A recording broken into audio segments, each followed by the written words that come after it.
Saat kita berbuat dosa, kita tahu nggak itu dosa? Tahu sebenarnya. Walaupun orang bilang kayak, waduh saya nggak tahu.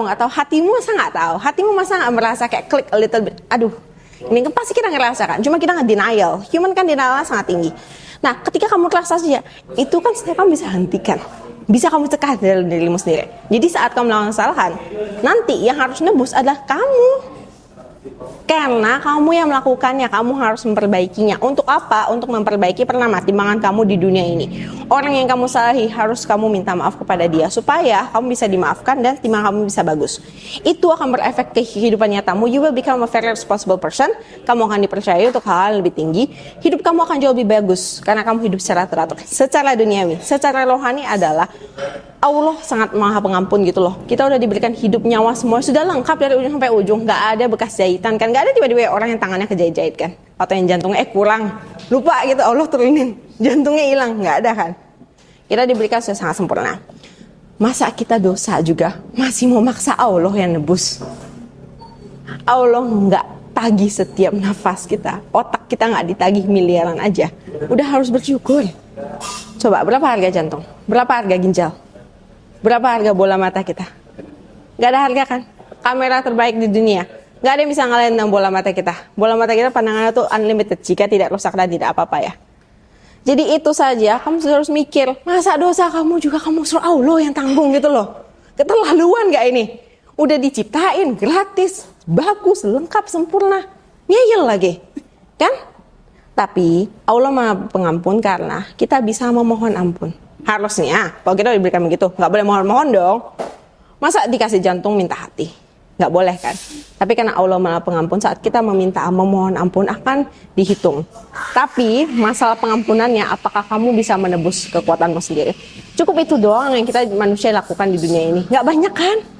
Kita nggak diminta untuk create jantung, create mind apa segala yang sendirinya untuk nge-replace punya kita, nggak perlu kan? Sudah diciptakan berdasarkan usia yang baik. Jika kamu bisa mempertahankan kesehatan yang baik, kamu sudah diberikan.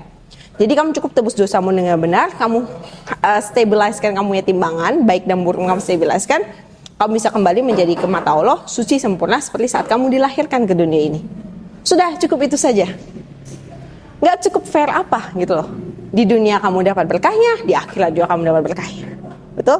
Nah itu yang saya paling kagum dari Islam. Oke, kok untuk let's begin with Gen Z ya, my generation in here. Nih Gen Z kita ini kan sudah terpapar dengan semuanya, kemungkinan semuanya sudah tercukupi ya. Secara teknologi, papan pangan, sandang, semua itu sudah tercukupi. Pendidikan kita juga semua sudah tinggi. Di dunia seperti ini, modernisasi ini, kita akan merasa seperti we don't need God kok. Yang gue butuh kerjaan, uang, popularity, fame, dan lain-lain. Gini, our life and our parents' life, by the end of the time, hadapnya bakal kemana? Ke kuburan. Kan? Kayak kuburan kan, nggak ada yang tiba-tiba berakhir melayang ke surga karena dia terkenal gitu, karena dia kaya banget, nggak ada kan. Semua yang kita ciptakan pada akhirnya akan hangus kan. Emas atau apapun kalau dibakar juga hangus kan. Jadi by the end of the time semuanya itu kan cuma benda mati kan. Nah kalau kita makin ngejar-ngejar gitu, oke lah, by first you say it's fine, kita nggak apa-apa, have fun saja. Your have fun, mana tahu tomorrow or someday your life end at a very young age.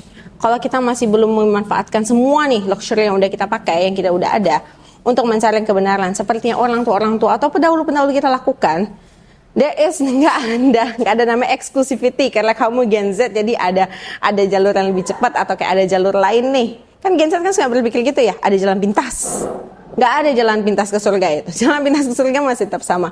Seperti yang what our previous generations do. Learn from our history gitu loh. Jangan jadikan kayak our luxury itu jadi kayak alasan supaya sekarang dunia udah modern nih.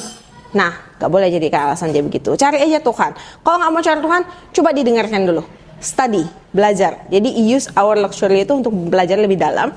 Suatu hari kamu akan merasa apa yang kamu butuh, sampai kamu merasakan kebutuhan itu, barulah kamu cari yang namanya gimana cara kamu untuk bisa mengabdi pada Tuhanmu yang benar.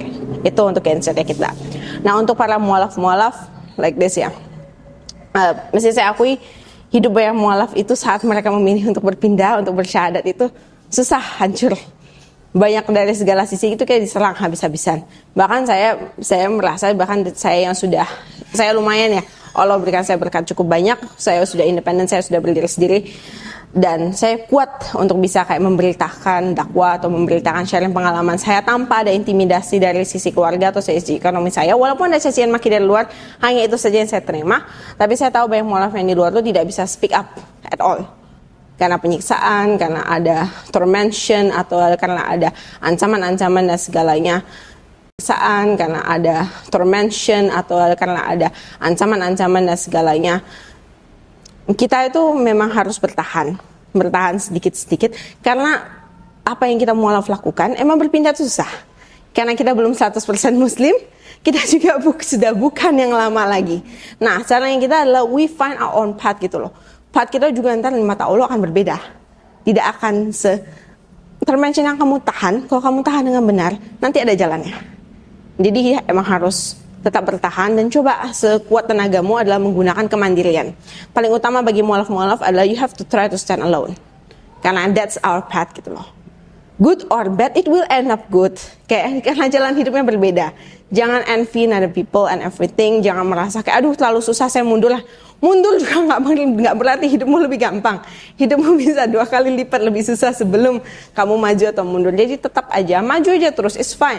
Things will change. Misalnya orang-orang sekitarmu semua menyiksa kamu, one day toxic environment itu akan terhapuskan secara sendirinya. Itu namanya hukum alam. Itu akan terhapuskan selama kamu maju terus, akhirnya kamu akan cukup kuat untuk membela sesamamu. Begitu untuk para mualaf. Dan bagi para muslim ya, tidak ada orang yang lebih patut bersyukur dibanding muslim-muslim yang sudah dilahirkan dari lahirnya menjadi muslim ya. Ini tuh sudah ya bisa dilihat pengalaman mualaf apa segala. Bahkan even the choice bagi kita untuk memilih suatu agama itu punya konsekuensi yang sangat berat. Physically, mentally, dan semuanya itu kita akan terancam ketika kita memilih. Jadi kalian sudah memilih, pelajari sedalam mungkin. Pelajari hal-hal yang kita mualaf dan kita tuh generasi yang tidak mempedulikannya bisa pelajari. Pelajari dan bagikan keluar. Bagikan kepada orang-orang yang tidak tahu. Supaya doktrin-doktrin mengenai kayak Islam agamanya mungkin old school or anything itu bisa dihapuskan. Tapi kan yang untuk mempelajari itu butuh waktu dan tenaga yang cukup banyak. Dan mungkin pengetahuan yang jauh lebih banyak.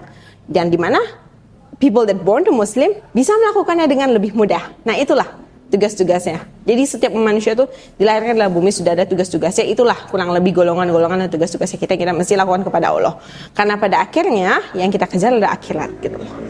Akhirat yang kita kejar dan fokuslah kepada hal itu. Jangan selalu berstigma bahwa I don't care, udah live in aja, hidup dijalani aja. Betul, hidup dijalani.